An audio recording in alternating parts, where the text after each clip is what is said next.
പടച്ചോനെ ഈ മിസൈലിന്റെ മയന്റെ അടക്കാതെ നമ്മളെ പ്രവാസികളെ ജീവിതം എല്ലാത്തൊരവസ്ഥ തന്നെ. എന്താ രാവിലെ തന്നെ ഇമോഷണൽ ആവുന്നല്ലോ?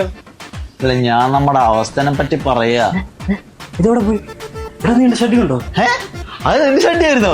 ഇന്നലെ രാത്രിത്തെ മയക്ക് ഇങ്ങനെ വവ്വാല് പോലെ പറന്നു പോകുന്ന കണ്ടായിരുന്നു. അപ്പളേ ആ ഫിലിപ്പീനി ചേച്ചി ചോദിച്ചാ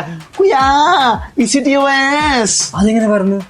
അതിൽ 2 ഓട്ട ഇട്ടായിരുന്നല്ലോ, പിന്നെ അതെങ്ങനെ പറഞ്ഞുപോയി? കിടന്ന് കരയണ്ട, എന്റെ ഒന്ന് ഞാൻ നിനക്ക് തരാം. ഷഡ്ഡി ഇടാണ്ടേം തൂക്കിട്ട് നടന്നാലും എനിക്ക് എന്റെ ഷഡ്ഡി വേണ്ട. സിജു, നീ കഷ്ടകാലമേ കോണകത്തിൽ പാമ്പ് കയറുന്നത് കേട്ടിട്ടുണ്ടോ? ഇല്ല.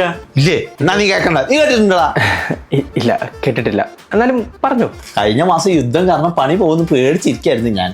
എന്നിട്ട് എന്ത് മഴ കാരണം പേടി പോയി പണി പോകുന്നത് ഉറപ്പായി. ബെസ്റ്റ്. അത് കഴിഞ്ഞ് ഞാൻ എന്റെ കമ്പനിയുടെ വീടിന്റെ സൂചന കിട്ടിയപ്പോ തന്നെ ഞാൻ റിസൈൻ അടിച്ചു. ഞാൻ ആരാ മോൻ? എടാ വിട്ടുക്ക, ഈ സമയത്ത് റിസൈൻ ഇട്ടില്ലേ? അവാർഡ് ഇരട്ടാ. ഈ മഴ മിസ്സാൽ ഇപ്പൊ വരും, എനിക്കറിയത്തില്ല.